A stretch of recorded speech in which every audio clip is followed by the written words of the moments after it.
Hi, I'm Reverend Tom Kearns. Welcome to 333 Magic 9, where the tarot cards and the astrology stars come together to help you.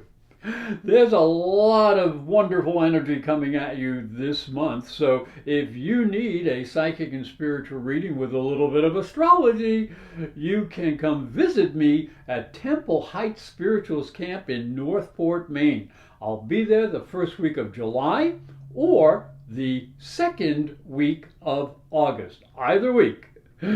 So, it's a beautiful place and it's a great place to get a spiritual reading. Or you can contact me through professorastrology.com.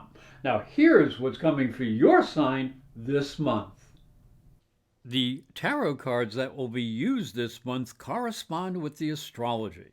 They are the Knight of Pentacles, which represents methodical action, the Empress, which represents abundance and intuition, the Page of Wands, which represents ideas and adventure, and the Nine of Swords, which represents worry and fear.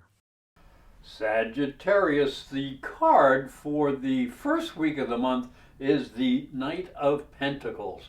Now, this is a practical energy that suggests you need to be careful and methodical in business or with money issues. So you got to take your time and you need to use common sense in any types of deals. As we look down here into the astrology, the month will begin with Mars in Leo in your 9th house, and this is the house of ambition, in opposition to Saturn in Aquarius and your 3rd house, and that's the house of mind and communications. So this is an intense energy that challenges you to think before you speak and think before you take action on your desires, or you may find that you are deeply frustrated. Now, later in the week, Venus will also oppose Saturn from the 9th to the 3rd house, and this means you must clarify your values and what it is you want to achieve. Knowledge is power, so learn what you need to know. As we move to the second week, the card is the Empress. Now, she represents a powerful and stable energy. She suggests that there's creative energy all around. And all you need to do is to tap into that energy, which can lead to opportunity and abundance. She also suggests you need to follow your deeper intuition. Now, as we look to the second week in the astrology, it begins with a wonderful conjunction of Venus and Mars in the 9th house of ambition. The lovers come together and they are in the sign of Leo, and that's a very friendly sign for this.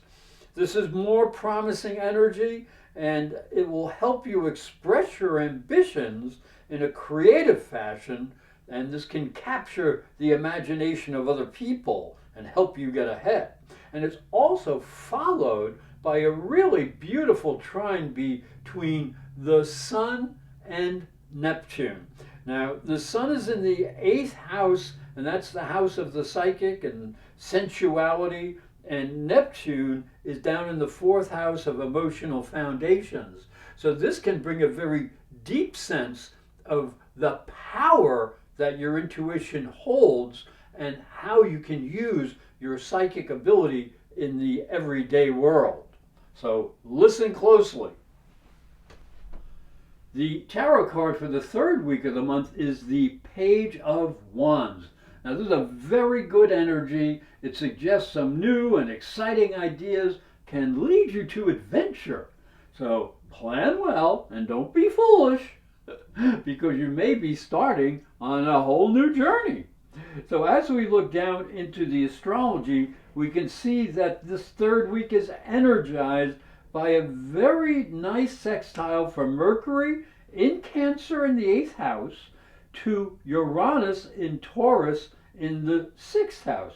Now this is a bit of happy and good feelings and excitement in the air, and this can bring help, and it can bring cooperation from partners, and they can help you basically get ahead with work projects, and also with sensing how you should be doing things. There's also, though, a Venus-Jupiter opposition later in the week, and this is a cautioning energy because it is moving from the 10th to the 4th house. The 10th represents career, the 4th is home and family, and this opposition really warns you about being excessive. You must know what your responsibilities are, both in the career area and in the family area, and you really can't make mistakes. So, be a little bit careful and be gentle. As we move into the final week of the month, the tarot card is the Nine of Swords, and just look at all these swords hanging up here in the air. Now, there may be opportunities nearby, but you must clarify your mind to be able to see them. Fear can hurt your efforts to get ahead. You must ask, are your fears real or are your fears imaginary? Do not get lost in fear. And as we look down here in the astrology, we see the 4th week features Mercury in the 8th house, that's the house of the psychic, in opposition to Pluto in the 2nd house of resources. They say that money makes the world go round, but in reality, it is really ideas that makes the world go round. So really listen carefully to your intuitive self before saying something or taking action, especially in financial situations. This is called protecting yourself. Now, the other opposition that is happening here is Jupiter entering Aquarius right down here, and he's going to be in opposition to Mars up here in the top in Leo and in the 9th house. So this suggests a battle of ideas versus practicality.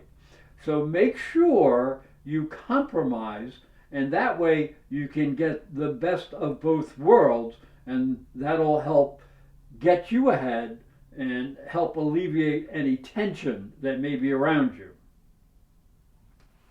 Hi, I'm Reverend Tom Kearns, and this is my story.